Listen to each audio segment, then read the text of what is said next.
ya me dice uno de nuestros amigos invitados que ya está pronto, lo vamos a estar llamando, me estoy refiriendo, hoy vamos a estar compartiendo en una comunicación un tanto especial, ¿no?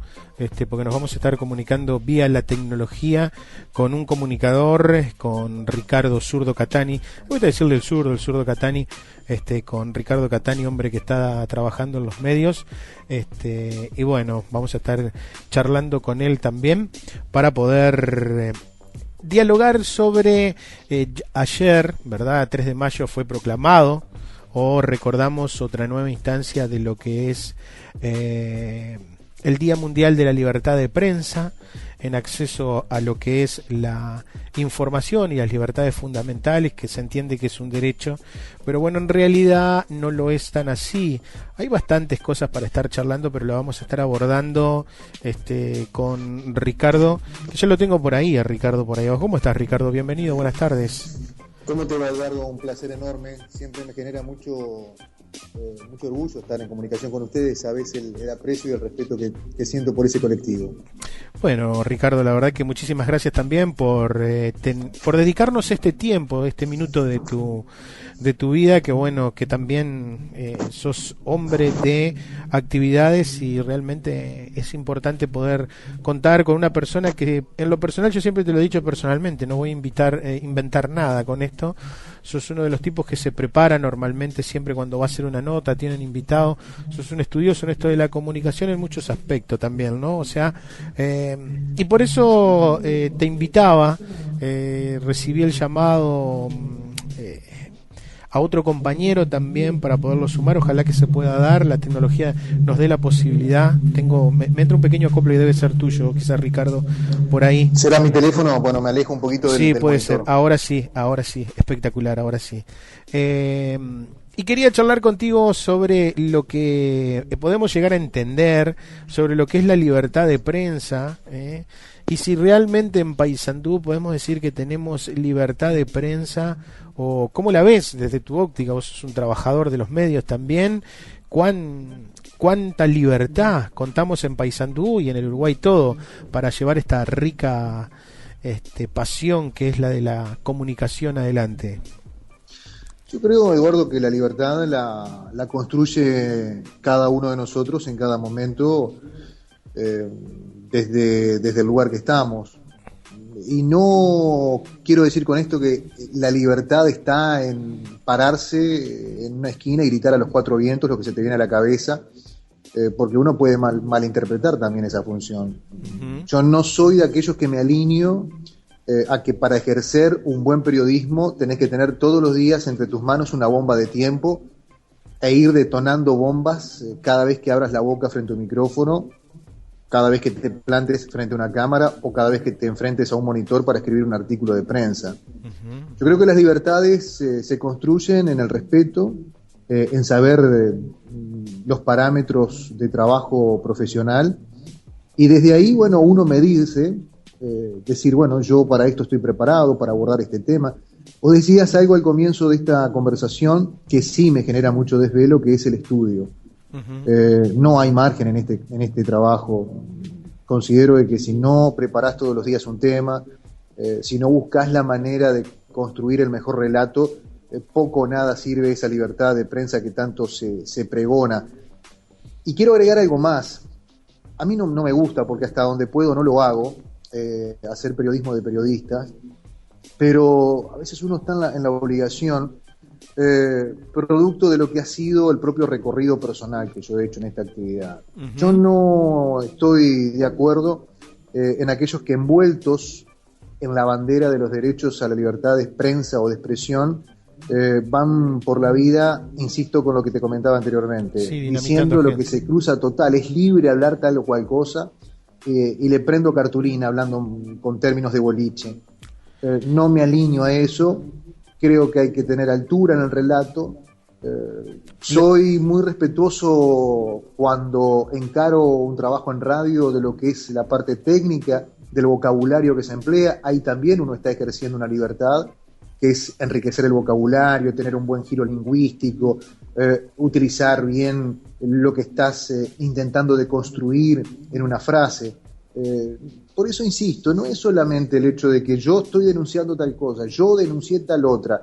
Eso no es hacer buen periodismo, porque podés caer en la debilidad de transformarte en el chusmerío de barrio. Y ahí ya se desvanece todo intento que quieras hacer de mantener en alto los prestigios de una profesión que a veces nosotros mismos la maltratamos. ¿Cuál es el límite, Ricardo? Los En lo límites lo personal, pone ¿cuál es uno. el límite? Yo creo que los límites lo pone uno en ese contexto que te acabo de repasar. A mí en este momento me está resultando muy difícil distinguir, por ejemplo, aquellos que convivimos de la noticia, difícil resulta distinguir las noticias del espectáculo de la noticia.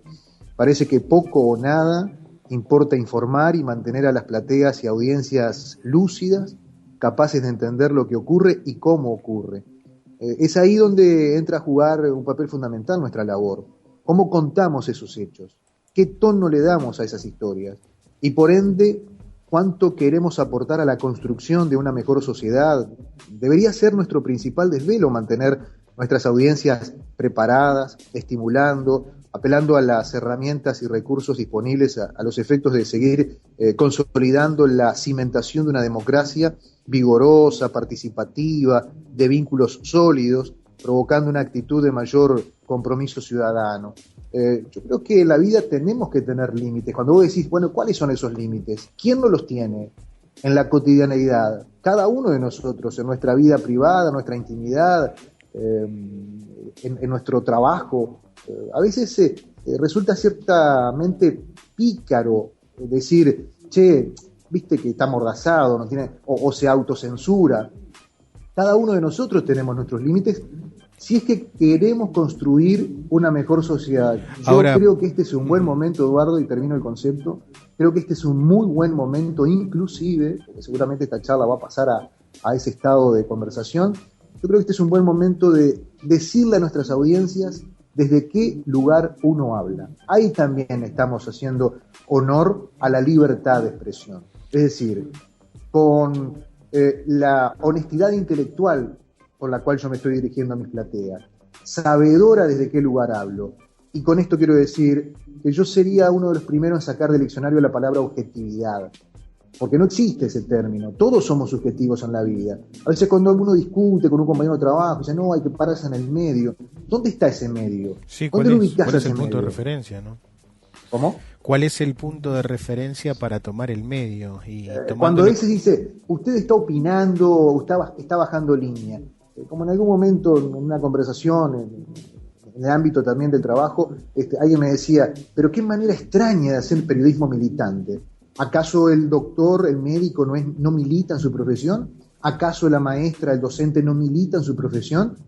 No está haciendo una militancia política partidaria, está militando en la vida. Hay una historia que contar. En nuestro caso, somos contadores de historia. Desde lo más simple que podamos cubrir hasta lo más complejo que tenemos que analizar. Por eso, hoy es un buen momento para entrar en un sinceramiento desde el punto de vista comunicacional, de decir, mire, yo estoy hablando desde este lugar. Trataré, obviamente, de no perder la altura, el nivel, las palabras adecuadas, pero no por eso no dejar de decir determinadas cosas. A veces, confundiendo lo que es la libertad de expresión, yo escucho que andan a los gritos por la vida diciendo una cantidad de cosas que después no aportan nada a la construcción si es que queremos construir una mejor sociedad. Y una cosita antes de tu próxima pregunta. En tiempos donde la educación para algunos está en jaque, tenemos dificultades, los niveles de educación no llegan a los niveles o a los estándares internacionales, no es un buen momento esto de decir, bueno, ¿yo qué estoy aportando para esa construcción educativa? Porque en medio de comunicación, nosotros no solamente formamos opinión, también estamos educando. Fíjate vos qué curioso, estamos educando a cómo, por ejemplo, tener una oratoria, cómo encarar un relato oral, qué palabras, cómo utilizarlo. Lo hacemos de una manera innata porque se desprende de esa capacidad que tiene el cerebro extraordinaria, pero hay que reforzarla con lectura, con estudio, con formación, con capacitación, con viajes, con conocer, con saber. Pues todo eso que uno acumula, volcarlo a esa sociedad que de alguna manera también moldea nuestras identidades. Sin lugar a dudas, pero vos fíjate de que, a ver, muchas cosas muy lindas, muy ricas que vamos obteniendo de esta charla. Por ejemplo, vos decías de que uno no puede ser totalmente objetivo, y creo de que no. Desde el primer momento de que vos o que uno trata de leer una noticia, ya sea de la prensa escrita, y va a quedar en uno el análisis que puede tener de esa información, o cuando uno realiza una nota, cuál es cómo le puede llegar las palabras de quien está siendo entrevistado, también por un montón de afinidades que uno pueda tener, por un pensamiento ideológico o porque está totalmente en la vereda de enfrente, y uno puede quizás también cargarse de preconceptos en el hecho de decir, esta persona me dijeron que no es tal así como parece. Entonces, ¿cuánto en realidad nosotros como comunicadores o como personas que en determinado momento tenemos la posibilidad de transmitir algún mensaje o de informar, también somos herramientas que estamos posibles de cargar de cierta subjetividad la información que nosotros brindemos? Eduardo, yo quería complementar Uh-huh. un pedacito de lo que venía contando. Inclusive lo extraje ayer en la mañana periodística allá en la 35, con motivo precisamente de ayer de celebrarse, conmemorarse el Día de la Libertad de Expresión. Esto que voy a comentarte no es de mi autoría, es de el filósofo español Emilio Ledó, que él decía: a mí me llama la atención que siempre se habla, y con razón, de libertad de expresión. Es obvio que hay que tener eso, pero lo que hay que tener principal y primariamente es libertad de pensamiento.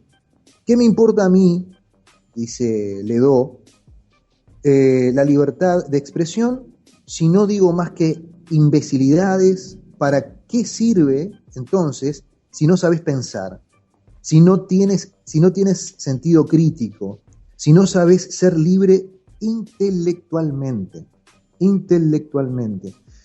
Por eso te digo, este es un buen momento, yo creo que no sé si el término es sincerarnos, pero para decir, mire, yo hablo desde este lugar, trato de ponerle pienso, masa crítica, que no la tenemos, decimos que vivimos en un mundo más informado, cuando en realidad lo que existe es mayor comunicación, menos calidad informativa. Otra discusión que se da también por estos días es, hablando con colegas, algunos dicen, no, a mí no me interesa opinar de tal tema porque a mis audiencias no les interesa lo que yo opine. Está bien, perfecto, hasta ahí puede haber un punto de coincidencia, pero se opina desde el momento que vos elegís una noticia para publicarla. Exacto. ¿Por qué elegiste esa noticia? Por ejemplo, hablando con algún colega de un medio escrito, yo le decía, perfecto, vos no opinás, y puedo estar de acuerdo, pero me estás opinando desde el momento que vos me estás seleccionando. De las cientos y cientos de miles de noticias que se generan en el día o a cada minuto, vos me publicás 4. Y esas 4 tienen un disparador y están contadas desde un lugar. Y esas 4 noticias, por ejemplo, por citar una noticia internacional, está contada desde una agencia. Sí. Contada desde una agencia, con una determinada mirada y con un cierto relato. Vos me seleccionás 4 de las cientos de miles que aparecen a cada minuto a escala global. ¿Por qué me seleccionaste esas 4? ¿Y por qué esas 4, por ejemplo, hablan de un terremoto, de un atentado, de un secuestro, de un asesinato? Y todos los días me estás publicando lo mismo. A vos, y yo pregunto a la audiencia, ¿no te genera curiosidad o cierta sospecha por qué solamente se te está informando solamente eso?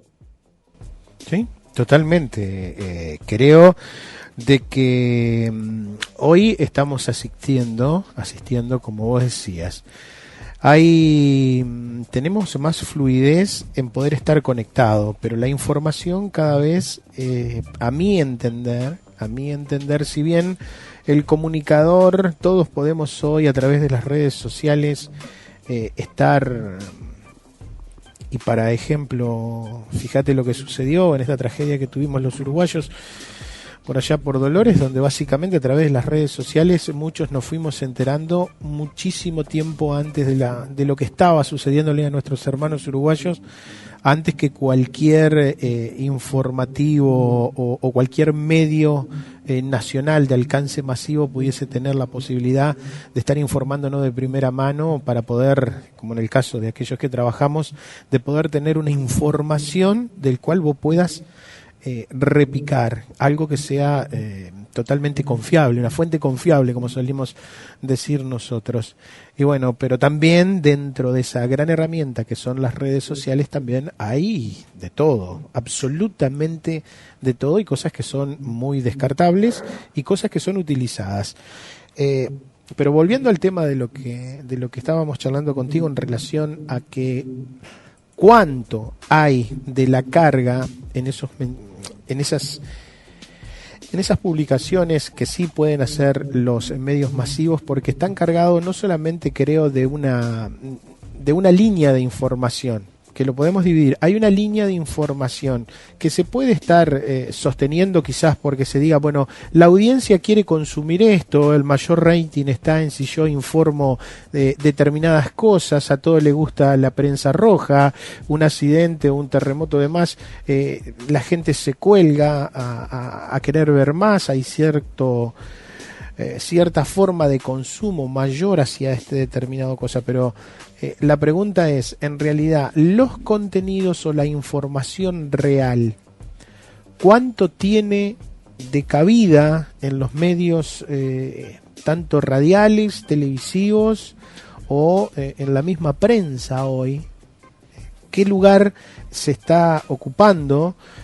Porque yo lo que noto, a una observación muy personal, es que cada vez todos apuntan a hacer lo mismo, porque ahí está el mercado, y hoy el gran mercado nos está manejando en el sentido de tener que apuntar todos para el mismo lado. Entonces terminas teniendo siempre en los medios las mismas propuestas con las mismas características, porque ahí es donde está el mercado. Y yo no logro definir a ciencia cierta si intencionalmente el mercado no me quiere llevar hacia ese lado para que objetivamente no ponga la mirada en otro lugar que creo que es donde debe de estar. No sé si... Mirá, Eduardo, sí. A propósito de eso, yo creo que es un círculo vicioso del cual uno tiene que tener capacidad para escapar. Y dentro de ese relato hegemónico, trazar una línea transversal que a mí me permita razonar, así como te lo acabo de explicar. Es decir, bueno, a ver, me están tirando una caterva de cosas que es más de lo mismo. O sea, uno enciende los noticieros en la noche y se encuentra con que el primer bloque es todo vinculado al crimen, todo vinculado a la tragedia humana. Yo me pregunto, ¿quién le copia a quién en esto? ¿Qué pasa con el resto de las noticias? Entonces ahí descubrís que no se persigue un fin de informar, se persigue un fin mercantilista. A ver, desde que la noticia se mercantilizó y que esto cobró más fuerza en la década de los 90, dejó de ser noticia, perdió su peso por noticia, porque se persigue otro fin que es el fin de mercado.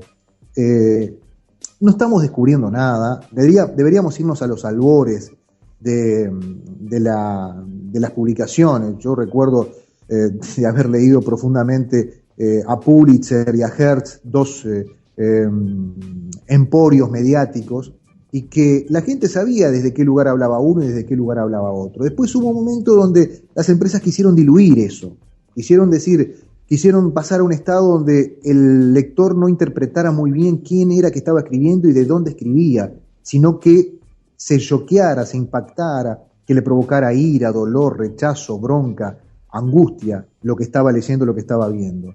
Pero vayamos al terreno, dejemos el plano norteamericano, vengamos al terreno nacional, por citar dos casos emblemáticos, El País y El Día, Beltrán y Valle. Allí tenés dos tribunas políticas partidarias donde tuvieron un peso significativo en la construcción del proceso nacional, en el proceso de la construcción nacional del país. Yo quiero aportar algo que para mí no es menor. Alguien por allí un día me dijo, las noticias son noticias y no se inventan. Yo digo, seguramente no se inventan, pero hay una manera de transmitirlas y la gente de eso no sabe. Y por ende, no se da cuenta de lo que está viendo o escuchando. Los medios de comunicación Eduardo, juegan con la manipulación de la verdad. Y eso no está bien. Hay una imagen falsa de la realidad, o que al menos para mí no coincide con la realidad, con los hechos. Yo siempre evité, y hasta donde pude, te lo decía hace algún rato, y hasta donde pude lo logré, hacer periodismo de periodistas. Evité hacerlo. No me gusta, me parece muy bajo, pero podría sentirme relevado de mi decisión conmigo en función de que hay algunos medios y colegas que han abandonado la función periodística. Hay comerciantes, showman, operadores, lo que se le llama también infotimer. El problema es que aún cuando quisiera violar ese precepto conmigo, me genera una violencia emocional y hasta tensión física ver aquello en lo que se han convertido esos protagonistas, que terminan incidiendo en la vida, en el pensamiento de muchos, porque aún, y esto para mí es importantísimo, Eduardo, porque aún si sos un mercenario, podés conservar calidad periodística. Hay medios que se dirigen a la gente con crueldad y de manera irónica.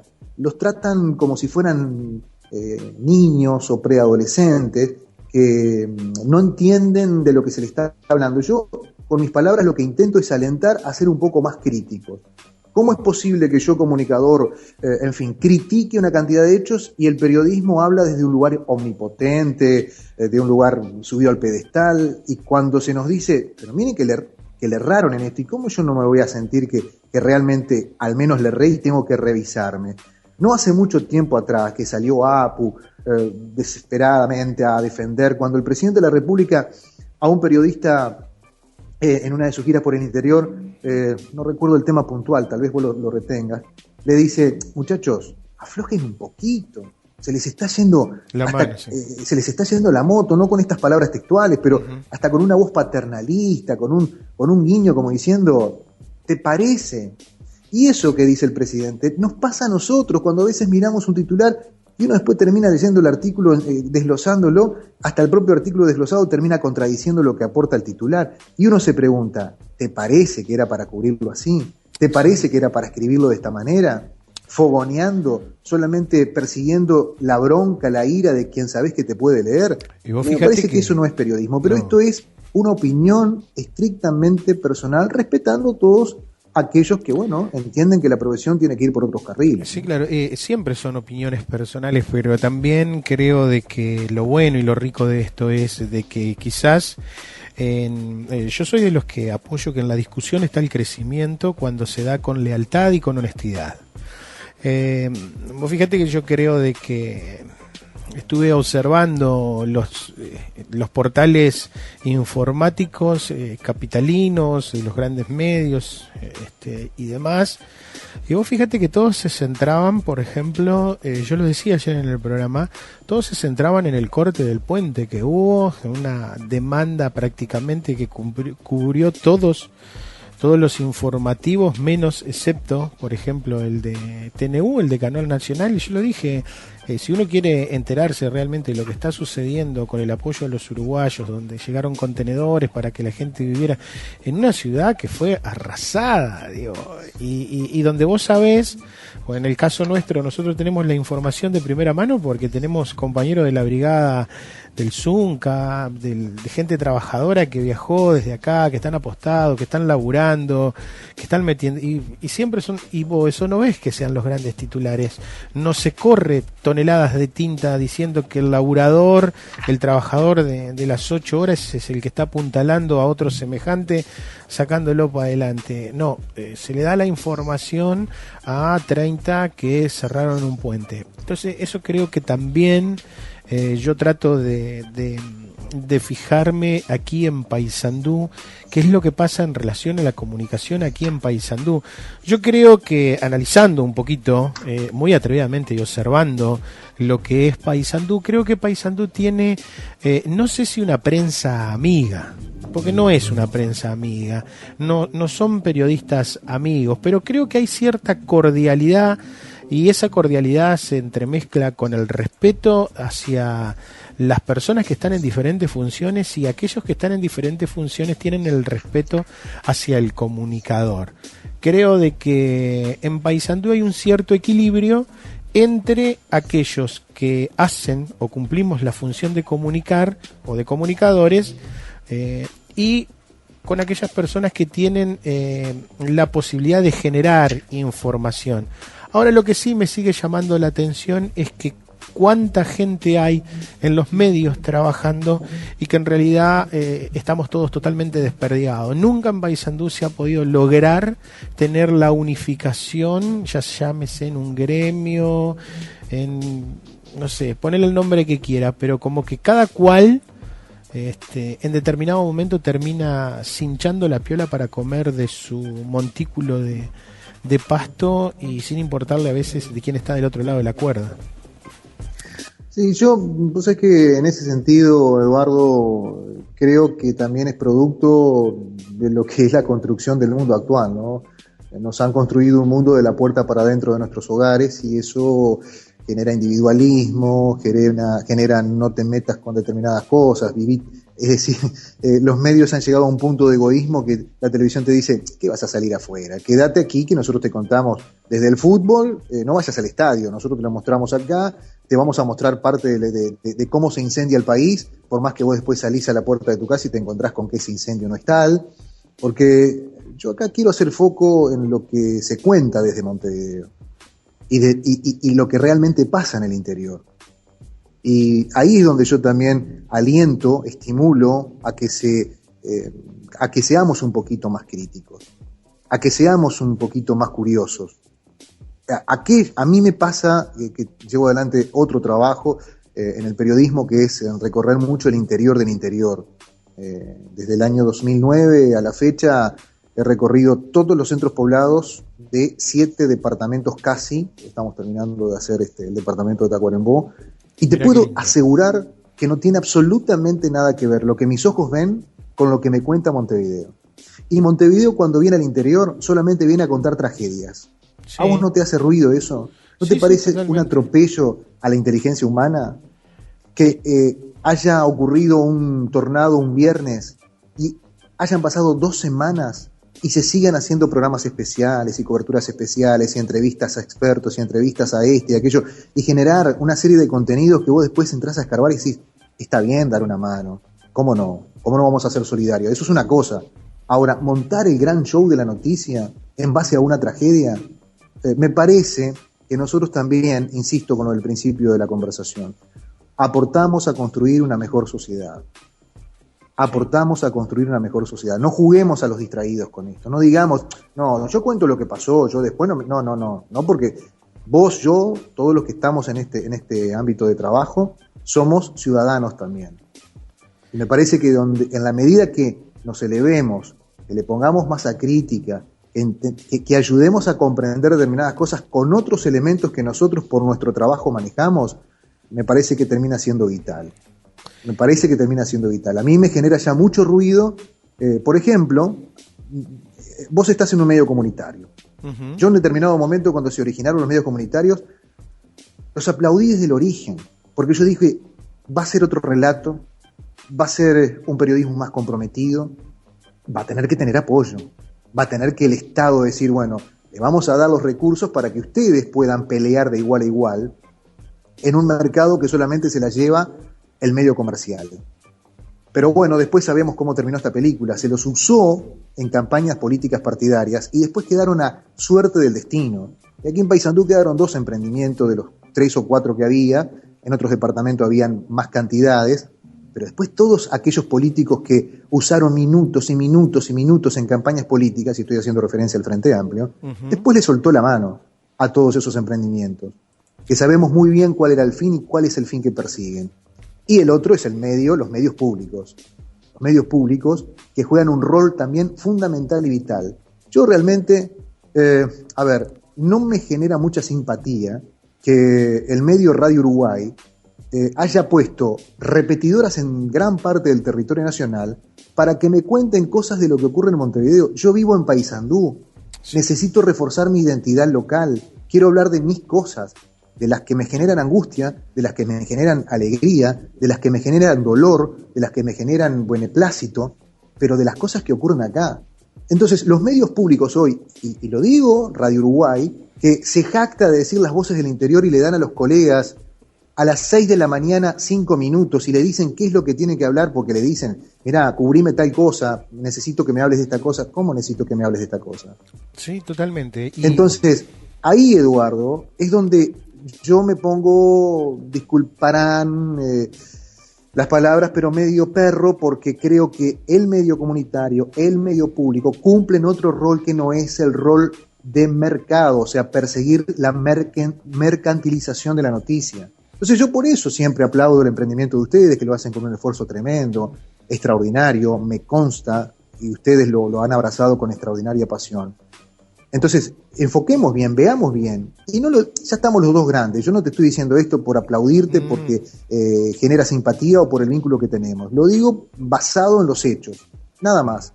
¿Tá? Cuando hoy los medios comerciales están discutiendo una nueva ley de medios de radio y televisión, ustedes ya la tenían. Sí. Los medios comunitarios ya tenían su propia ley, que los regulaba, que los regula. Entonces, volviendo al medio público, y termino el concepto acá, ¿de qué me sirve? ¿De qué le sirve al país que un medio público tenga a periodistas que hablan desde Montevideo, repitiendo las mismas entrevistas que en la mañana otros medios comerciales tratan? ¿No hay otra historia? ¿No hay otro relato? ¿No hay otra parte de la vida de cosas de qué hablar? ¿Puede ser que deambulen por los medios políticos que hasta tienen más apariciones en medios de comunicación que votos logrados en campañas preelectorales? ¿No te suena raro? ¿No te genera inquietud, cierta curiosidad con esos comportamientos? A ver, si pusiste una repetidora por cada departamento, genera un ámbito con periodistas locales que hablen en determinado momento del día para todo el país de lo que ocurre en tu ciudad, en tu pueblo, en tu lugar, en tu entorno social. Vos sabés que nosotros hemos sido muy críticos y es más, hemos sido bastardeados por algunos colegas, hecho que para nada nos ha hecho perder el sueño, simplemente es a modo de anécdota, con relación a una de las medidas que tomábamos nosotros en lo que sucedía en la Semana de la Cerveza desde que estamos acompañando esa transmisión. De cuando se cortaba la señal de audio, nosotros nos retirábamos. Ahora, yo estoy totalmente de acuerdo con lo que vos planteás sobre los medios hegemónicos que plantea Radio Nacional, por así decirlo, la radio del Sodre, donde ha puesto todas las repetidoras en los 19 departamentos y que lo único que hace es de que se sepa en el resto del país lo que sucede en Montevideo. Ahora, yo digo, si es la comunicación nacional, ¿no podría haber un estudio de Radio Nacional aquí en Paysandú que le dedique, si tenemos 24 horas al aire y tenemos 19 departamentos, ¿no podría haber un estudio que desde aquí en Paysandú estén los representantes que ellos entiendan que deben de ser y que una hora se esté utilizando una llegada a todo el país? Se me ocurre pensarlo sencillamente en voz alta, y que creo de que esto no hace nada más que volver a ratificar lo que simplemente se piensa desde el Santa Lucía hacia adentro. Vos fijate de que hoy se está estudiando en Parlamento, en algunas comisiones, lo que va a ser el proyecto de ley para ser impulsado, ¿verdad?, en diputados, sobre la asignación de la publicidad oficial. Y en definitiva, acá estamos hablando siempre de dinero, y cuando vos hablas de dinero tenés que llevarte por delante o intentar dar la batalla con aquellos que hoy son los dueños de la realidad, o sea, los que están doblando los billetes y guardándonos en el bolsillo. A propósito de eso, de los recursos que se destina o que destina como pauta oficial el Estado, a veces desde los medios comerciales, yo estaba siguiendo atentamente lo que decías, que a algunos les ha generado cierto ruido, porque yo también lo he escuchado, diciendo disparates a escala bíblica de que los medios comunitarios no pueden vender publicidad. Bueno, no hay manera de que vos puedas sostener un proyecto si no lo haces a través de obtención de determinados recursos. Pero el medio privado pierde de vista, con la velocidad de un rayo, que también cada uno de los ciudadanos aporta a su sustentabilidad del proyecto. porque a través vos compraste no sé, un producto alimenticio en el almacén y pagaste el IVA, y ahí vos ya le estás pagando, inclusive esta parte de la publicidad que genera ese medio. Hay tantas cosas, Eduardo, que uno cuando entra a hilar fino, cuando entra a tener intenciones de profundizar un poco más, te encontrás y son sorpresas. A mí me genera cierta distancia, pero además gratitud, de decir, bueno, no estoy equivocado con esto que estoy diciendo. Los medios públicos deberían de tener otra impronta, deberían de tener otro relato, deberían de contar otras tantas cosas que ocurren en la vida que se nos ocultan. A propósito de lo que planteabas en el inicio de esta conversación, sobre la libertad de expresión. ¿Libertad de expresión es contar solamente 4 partes de la vida? ¿Libertad de expresión es ir al interior solamente buscando tragedias humanas? ¿Libertad de expresión es solamente contarte desde Montevideo una parte con el ojo cerrado y el único ojo que está abierto sabes de qué lado está? Entonces, a mí eso me genera curiosidad. Desde muy chico, a muy temprana edad, me generó una hambruna desmedida de tratar de entender cómo funcionan los medios de comunicación. Por eso digo, cuando hablamos de libertad, yo a veces cuando escucho hablar de libertad de expresión, yo digo, bueno, a ver, ¿desde qué lugar está hablando? ¿Cómo lo está planteando? ¿Qué está entendiendo por libertad de expresión? Por eso es un tema muy amplio, querido Eduardo. Yo te agradezco el gesto que has tenido de participar de esta entrega periodística y aportar, a ver, un minúsculo capítulo, un minúsculo aporte de lo que es un tema mucho más amplio para poder comprender, ¿no? Y sin lugar a dudas de que vamos a tener la oportunidad de poderla seguir. Fíjate que llevamos ya casi 36 minutos ininterrumpidos de charlas, que son prácticamente casi impensables. Esto en cualquier medio, solamente se puede en un medio comunitario hacer una Claro, cosa por así. supuesto. Ricardo, ¿sabes por qué te decía de que casi seguro nos vamos a tener que estar dando otras tertulias contigo y con otros comunicadores más que iremos sumando a estas ruedas de charla y de conversación? Porque sin lugar a duda que el nuevo proyecto va a dar muchísimo que hablar, porque en uno de los titulados por ahí que yo tuve teniendo acceso dice de que se reserva para el interior, escuchalo tal cual, se reserva para el interior hasta un 30% de la publicidad oficial. Ahora yo me hago la pregunta, ¿por qué hasta un 30%? Ya estamos garantizando un 70% para los medios de la capital y todo el resto del país se va a estar solamente recibiendo un 30%, y todavía más atroz, más bochornosa es esa redacción cuando dice aquellos medios que serán tenidos en cuenta van a ser tenidos en cuenta por rating y por estadísticas. Entonces me surge la pregunta, ¿se va a seguir distribuyendo en el que tiene más? Pero bueno, sin lugar a dudas. Hay un estudio, Eduardo, Sí. un estudio que lo googleás y lo encontrás, que lo hizo Buquet y Lanza, que son 2 periodistas, abogados, que han hecho un estudio maravilloso de cómo están distribuidos los medios comerciales a escala país, Montevideo, y son 2 capítulos bien definidos, Montevideo e interior. Y después es escandaloso, porque no le retengo ahora la cifra, sé que superan los $200 millones, lo que en términos de menos de un periodo de gobierno, los principales medios hegemónicos del Uruguay facturaron por concepto de la pauta publicitaria. Realmente es algo que no tiene desperdicio, hay que tener un tiempo para sentarte tranquilo, mate por medio, como te gusta a vos, y leerte ese trabajo de investigación que habla con más precisión, claro está, porque aporta datos, valores, recaudación, recursos, para poder entender cómo funciona parte de lo que nosotros intentamos balbucear con 2 o 3 elementos que intentamos conectarlos uno con el otro. Pero insisto, es un trabajo hecho por Buquet y por Lanza, son 2 comunicadores de Montevideo, que hacen un trabajo pormenorizado, detallado, de cómo funcionan, o cómo funcionó en ese periodo de tiempo, que no recuerdo ahora si fueron 3 años y medio, la pauta oficial para con los medios hegemónicos en la capital. Entonces uno queda con esa sensación de vacío cuando uno imagina que los gobiernos progresistas tienen que estar del lado, esto siempre se los planteo a los invitados de la coalición de izquierda, ¿no? Cada vez que tengo la oportunidad y se plantea un tema, digo, bueno, pero uno siempre imagina que los gobiernos progresistas tienen que estar de mano extendida, hacia quien más lo necesita, hacia quien tiene menos posibilidades de poder, en este caso estamos hablando de los medios de comunicación, de competir. A ver, a vos te gustaría, porque ustedes tienen también una inquietud extraordinaria de poder contar con una terminal satelital, de poder tener un móvil, pero se las tienen que ingeniar para a través de una microonda, coordinando los horarios. Che, podrás ir a instalar porque tenemos la transmisión de tal o cual evento. Pero claro, a falta de recursos es donde uno apela al ingenio.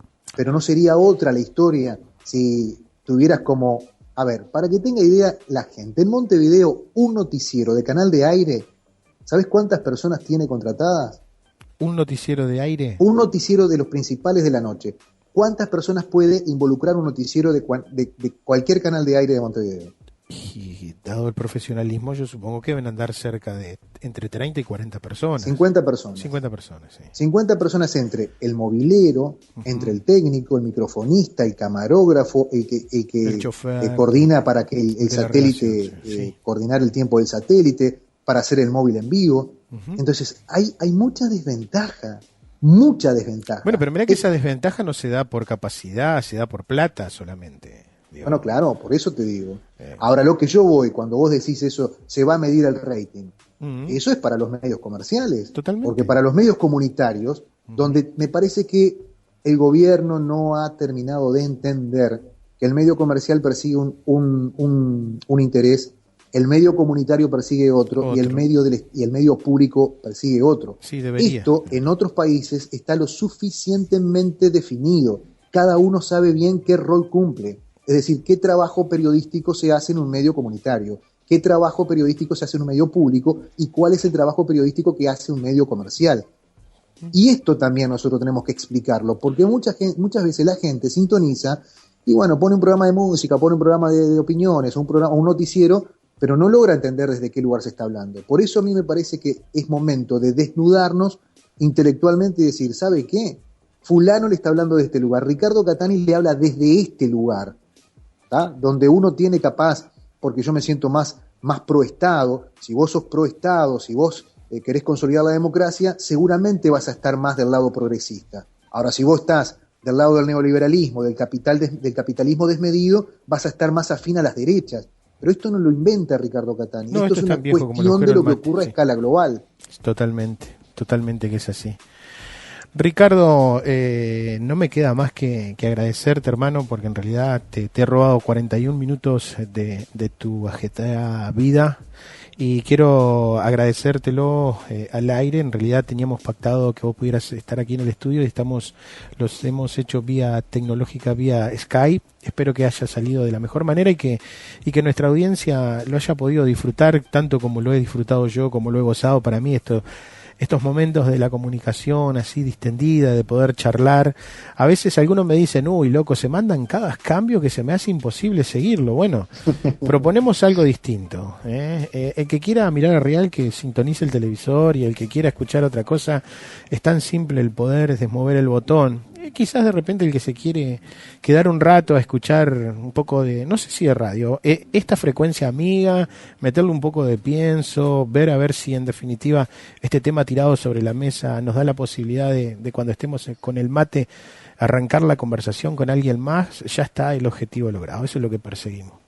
Así que, Ricardo, te quiero mandar un fuerte abrazo y bueno, te vamos a estar convocando nuevamente si Dios quiere, mi hermano, Bueno, Eduardo, yo te envío un gran abrazo, siempre destaco, reconozco, es un medio donde yo como oyente, no digo de cada momento, obviamente por mi trabajo durante el día en el canal y en la radio, pero soy un seguidor porque me interesa eso, ¿no? Ese momento del pienso, hasta mirá, vas a decir una cosa que puede resultar de entretenimiento, hasta la música habla. Sí, hasta la selección musical que un medio tiene te está diciendo determinadas cosas de la vida, te está contando cómo se respira en otros ambientes. A veces cuando uno necesita ese oxígeno, una buena bocanada de aire puro, ustedes la dan. Por eso uno desde este lugar siempre agradece, siempre se congratula y dice, bueno, no está todo perdido. Uno no está parado en el medio del desierto con un grisín enfrentando a tanquetas bien pertrechadas con buena munición. Aunque en los hechos sea eso, bueno, uno tiene que estar convencido fundamentalmente de lo que está haciendo. Esta misión que creo cada uno de los que está en este plano terrenal tiene. Bueno, mi misión, desde muy chiquito que quería ser relator de fútbol en aquel momento y después las cosas de la vida, me llevó a apenas relatar básquetbol, pero también a abrazar con pasión esta profesión. Que permitime, porque a propósito, este es el mes, me vas a permitir pasar el chivo, es el mes aniversario de CW35. Quiero expresar un sentimiento que lo tengo desde la primera hora, que estas dos personas que voy a nombrar ahora vieron que podía haber algo de madera y me dieron una extraordinaria oportunidad en esto que después me termina generando respeto, pasión, amor y tener una determinada conducta. Y a esas dos personas es que primero uno no le puede defraudar a los maestros y después no defraudarte a vos mismo. Uno es el querido Quique Langone, que lo tenés contigo allí todas las noches y los fines de semana en la mañana, quien en tiempos ciertamente complejos y uno muy, muy tiernito, muy nuevo en esto de la actividad comunicacional, marcó cómo era esto, por dónde tenía que uno caminar para poder lograr algún día cierta cosa. Y el otro es el querido Néstor Banzini, que también hasta mis últimos días será quien agradezca, porque realmente en la misma línea que Enrique fueron y son enormes profesionales, pero mejores personas aún, que dieron una oportunidad a esta persona que está hablando ahora. Así que desde este lugar, en este mes aniversario de una radio que me encontró con mis primeros 14 años cumplidos de vida, a estos dos enormes profesionales que me tomaron de la mano y me pusieron en este escenario. Así que parte de lo que uno es producto de estos dos enormes profesionales a los cuales cada vez que tengo oportunidad lo agradezco, porque uno no puede perder de vista desde dónde viene. Vaya que dos monstruos de padrino, ¿no? Te echaste, básicamente. Nosotros tenemos el placer de tenerlo todos los días y poder compartir cosas con el Quique, y ojalá la vida nos dé la posibilidad de seguir aprendiendo un montón. Son de esos tipos que te marcan el camino con un cariño humano, con un amor hacia la profesión, pero no solamente que te lo dicen, te lo demuestran, y además tienen la dureza para plantarse, pero con tanta dulzura. No sé si se entiende lo que quiero decir, pero a veces uno, cuando se le zafa la chaveta con tanto cariño y con tanta altura, te ponen en el lugar que vos solamente tenés que decir: tenés razón. Eso es. Sí, es así. Es así. Querido Eduardo, un abrazo de siempre, sabes la estima, el cariño que le tengo a todos allí, y que bueno, para el momento que ustedes crean conveniente, saben que es timbrarme, y lo que pueda resultar útil, yo voy a estar presente. Gracias, Ricardo, el saludo para vos también. Nos estamos encontrando. Era Ricardo Catani, estábamos charlando vía Skype con él, comunicador de CW35, hombre que relata básquetbol, lo hace muy bien, también le mete mucha pasión.